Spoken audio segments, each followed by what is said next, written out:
Hey guys, welcome to today's lesson on the technology of World War I.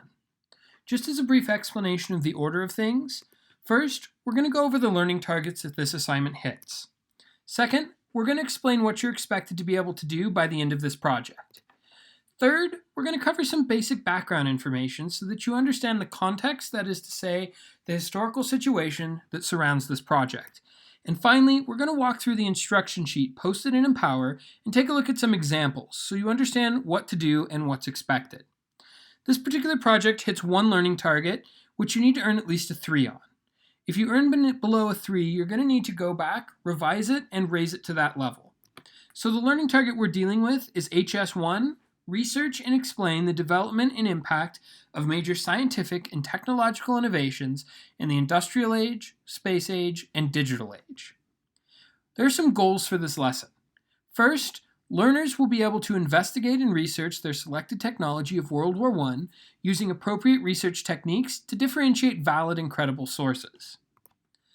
Learners will also be able to explain the purpose, use, development, and impact on warfare of their selected World War I technology.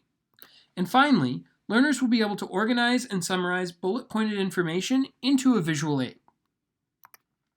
Before digging into the project and its requirements, let's dig into some important ideas and background information. World War I was a complex conflict which was once called, quote, the war to end all wars. World War I had multiple long and short-term causes, which we'll explore in the future, lessons later in the school year. For now, let's take a look at who fought who.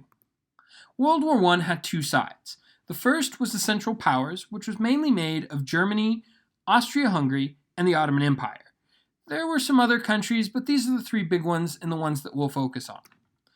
On the other side, we have the Allies or Allied powers, which included England and Britain, which are really the same place by two different names, France, Russia, Serbia, and later the United States. You can see that this image shows those alliances with the Central Powers in blue and the Allied powers in red.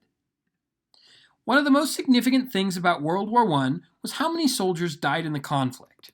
So here's an interesting chart that shows kind of all the deaths of the war. You can see on the far left-hand side, it talks about the different countries involved in the war. The next column shows the total mobilized. That means the total number of soldiers that country sent to fight in the war. After that, it lists how many were killed or died, then how many were wounded, how many were prisoners or went missing, and then total casualties, which are those three numbers of killed and died, wounded, and prisoners and missing added together. So casualties are basically how many people were hurt or killed in the war. You can see that that far right-hand column shows casualties as the total percent of those that were mobilized. So you can see that countries like Russia and France have extremely high casualty rates. Almost 76%, meaning 76 out of 100 soldiers faced death or wounding during World War I. If you start to look towards the bottom in the Central Powers section and you find Austria-Hungary, they had a staggering 90% casualty rate. That means that 90 soldiers out of 100 were either killed or wounded during World War I. I want you to take a special look at the very bottom row, where it says grand total. Throughout the course of the war, there were about 37.5 million people who were either killed or wounded in the war. That's 57.6% of the total soldiers to fight the war. So I want to make some meaning of these numbers and put them into context for you. Using the chart from the previous slide, let's take a look at these total casualties in World War I and explain what those numbers mean. So just as a reminder, a casualty is a measure of anyone killed or wounded in battle. Looking at the chart on the last page, around 65 million soldiers served in World War I. 37.5 million, or 57% of the total soldiers to fight, were killed or wounded. That's almost 6 out of every 10 soldiers. To put this in perspective, if we consider each person that was killed or wounded to represent 1 second of time, that adds up to 431 days, or 1 year, 2 months, and 14 days. Again, to think about this number in realistic terms, if you think about Mile High Stadium and how many people you can fit in Mile High, it's about 76,000 people. If we take that 37.5 million and divide 76,000 into it, it means that you could fill 494 mile-high stadiums full of people who were either killed or wounded in the First World War. So some important questions about World War I that historians ask include the following. What are the reasons for these insane casualty numbers, right? Why did so many people die and at such a high percent? The answer boils down to two things that make a perfect storm: new technology and old tactics. Individually, these things are not a huge problem, but when you put them together, it creates a storm of death. When these new weapons join the war, no one knows how to effectively fight against them, and so lots of soldiers end up dying just because generals and no one else knows how to fight against these weapons. So, I'd like you to think of it this way. This is how wars were fought in the late 1800s before the new technology was introduced in World War I. You had one guy who led their army into battle. Typically, the soldiers were in a line. They may have been smaller lines and more mobile, but nonetheless, you have all the soldiers lined up and led into battle. Now, I want you to add this picture to the scenario that I just showed you and the picture that you see now. This is a World War I machine gun.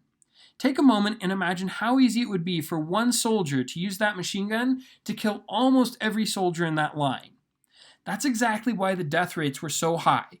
We were fighting the war the old way that wars were fought, but we had these new weapons that were completely destructive. What you end up with is a recipe for death. Lots and lots of death. Start to think like 57% casualty rates level of death. This is not unique to just the machine gun, but multiple new technologies during World War I. Among these technologies were grenades, tanks, flamethrowers, and poison gas. All of these weapons created new challenges that generals and soldiers had no idea how to fight against.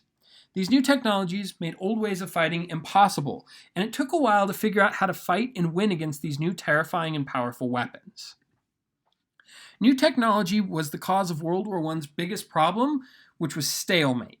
A stalemate is when nobody wins. Both sides are kind of stuck where they are. There's no winner, there's no loser. In order to avoid the destruction of these weapons, both sides dug into trenches. That is to say, long tunnels that are dug in the earth. They look something like this.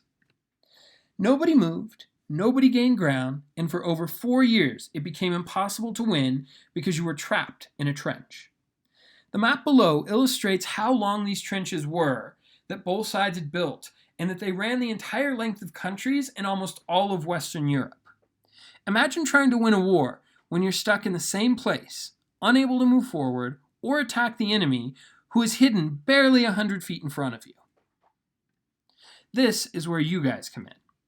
The purpose of this particular project is that you're going to select and investigate one of these major technological developments from World War I and explain how it changed warfare. Can you do this project with a partner? Unfortunately, no. Since everyone is working at their own pace and is going to arrive at this destination at slightly different times, this one's going to be on your own. Plus, COVID and social distancing rules. So some key information about this project. When is the project due? Excellent question. At the beginning of class, Monday, September 14th, or Tuesday, September 15th, depending on when you have me. On the days listed, we'll move on to the next assignment. You're free to move on early, but it is highly encouraged you do not fall behind. Who should you create this project for? That is to say, who is your audience? Assume your audience knows very little about the topic. Explain things clearly and fully as you would to a younger sibling who might struggle to understand things without having them explained well. Demonstrate you understand the technology you choose well. The format. This is going to be really similar to the previous project because it's basically the same learning target, right? You need to be able to research and explain something. So students are going to conduct research to create a presentation in Google Slides which showcases information and what you've learned about a new piece of technology from World War I. In previous years, I did require students to present these in front of the class. Since students are working at their own pace and in different places at different times, as well as restrictions, like seriously, can you imagine presenting in a mask? I'm not going to require you to present your findings this year. Hashtag you're welcome, hashtag Moana. Directions and steps for completion. Just like before, we're going to go on ahead and switch to the assignment sheet so that you can see where everything is. If you choose to stop the video and read the sheet by yourself, please make sure that you follow all steps in the order listed and that you read them fully. There's going to be some tips and things to help you out. All right, we're going to go on ahead and switch and move on to the assignment sheet here.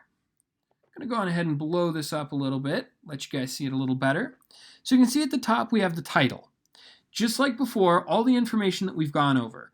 The purpose, individual partners, intended audience, the due date, the learning target, the goals, and the format all appear at the top.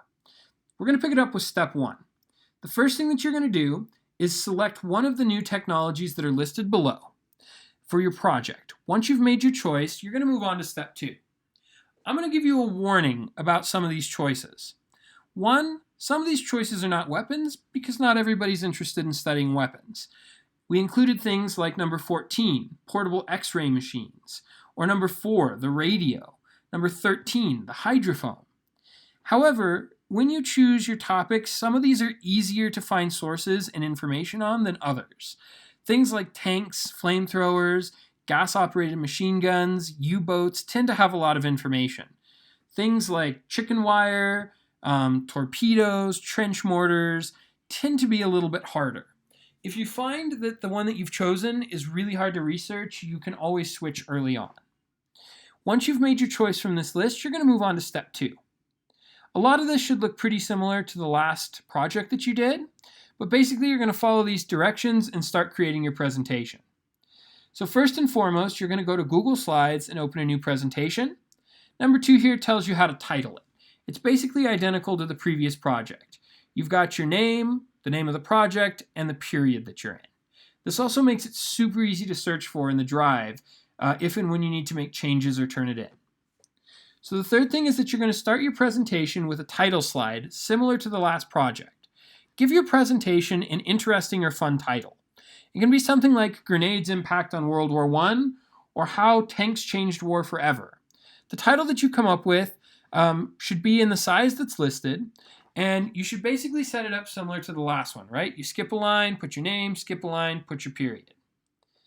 So unlike the last project, you are not required to have any table of contents. Instead, you're going to create one slide per research topic that's listed in step 4.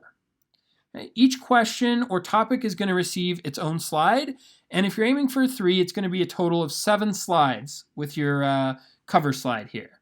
Okay? This is an example of what a complete title slide looks like.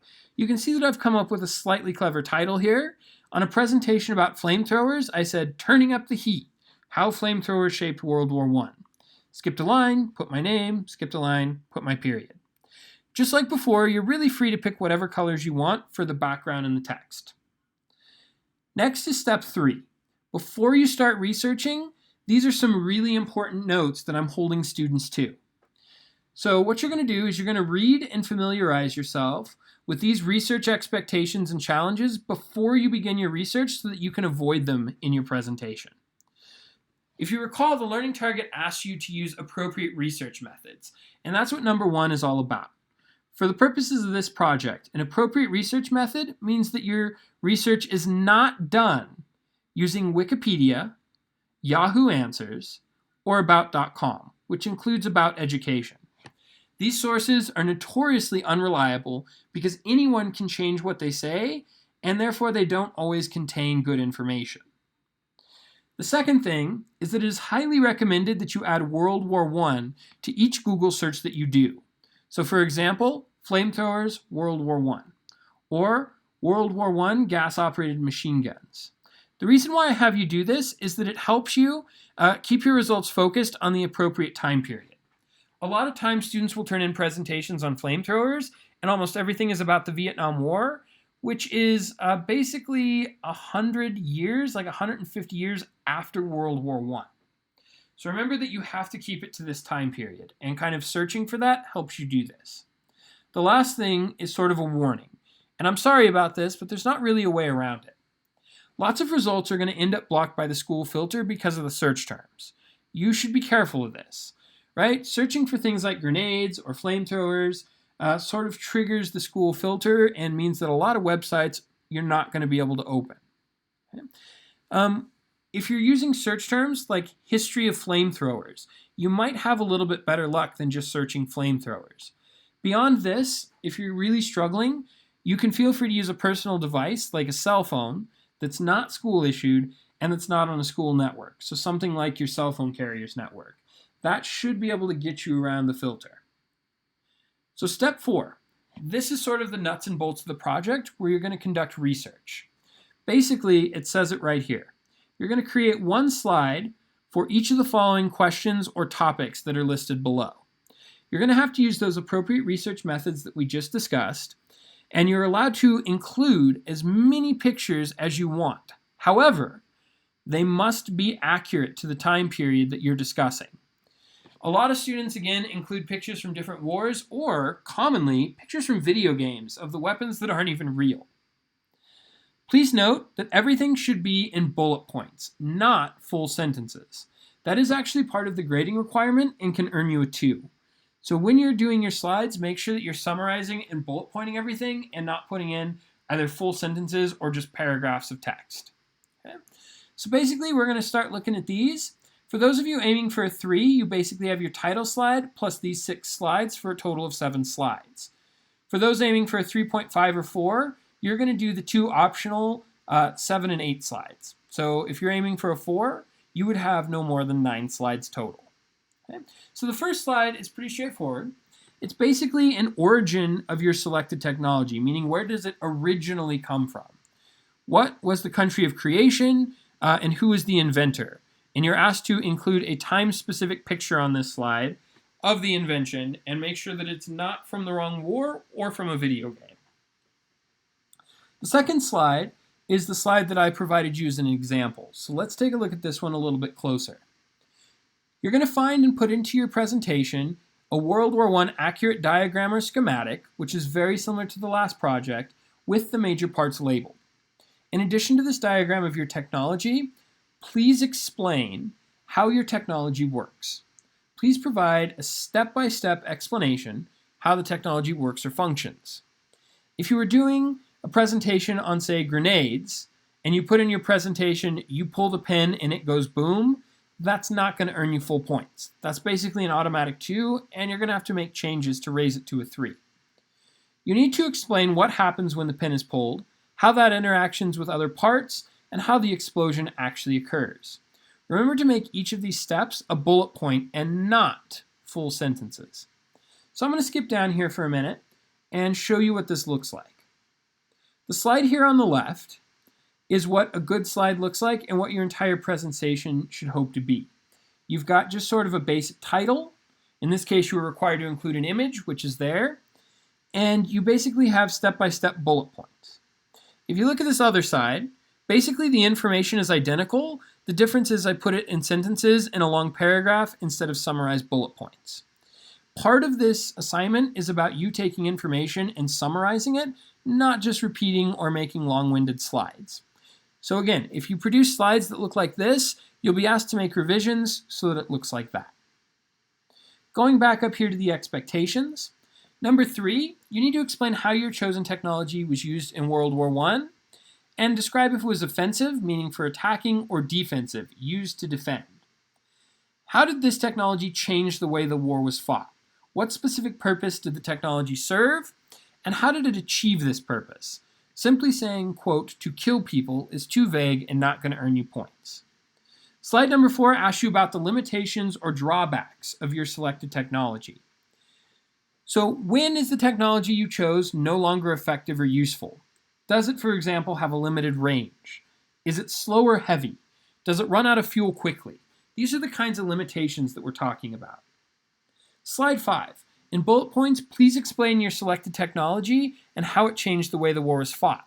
How did soldiers and tactics have to change when they fought the war because of this new technology? Think of the new technology as a cause. What effects did it have on the way the war was fought? The last slide here is that you basically address, is your chosen technology still used today?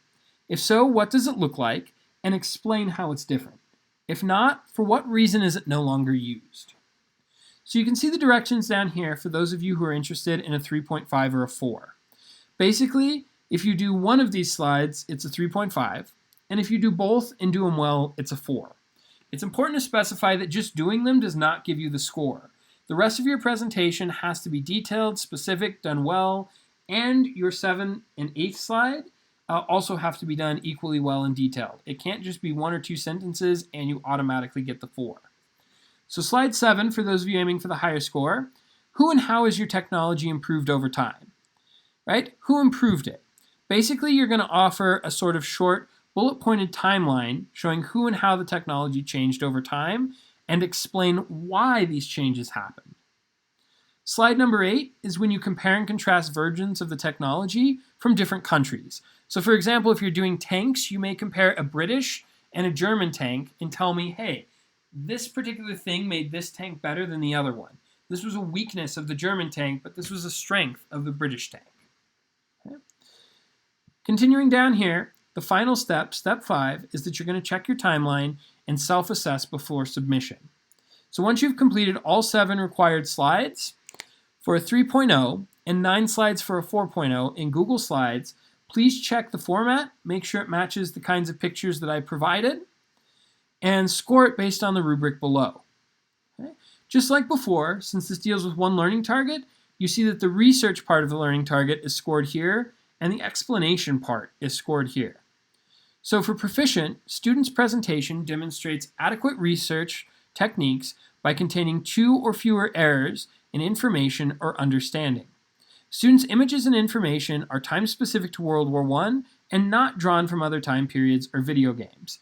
Basically, it's saying the information that you include in your presentation is correct and well-researched, that it's accurate and not something it shouldn't be.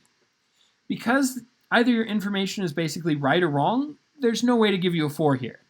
Incorrect information earns you the 2, correct information earns you the 3.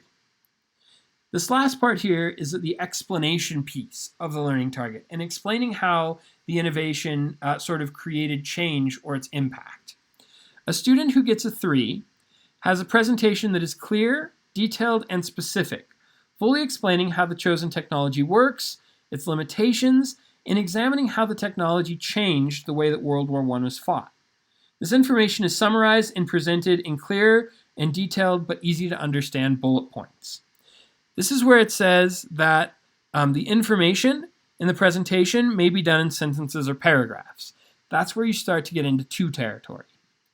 For those who want a 3.5 or a 4, that's this box. And it basically says that you do a good job of the extra slides, slides 7 and 8. Right? You're able to explain the technology's evolution through time and or compare and contrast different nations' versions, talking about the strengths and weaknesses. Doing one of these well earns you the 3.5. Doing both of them well earns you the 4.0. That concludes walking you through this particular project and how to do it. If you guys have any questions, please call me over or shoot me a message in Empower or email me at tpulano, TPULLANO, @mywps.org. After this project, we're going to be switching learning targets altogether, and the assignments are really going to change. We're dealing with the continuity and change target, where you have to explore how did things continue, but also change over time. The topic of the next lesson will focus on examining political cartoons to explain the change that occurs between the Industrial Revolution and the Progressive Era.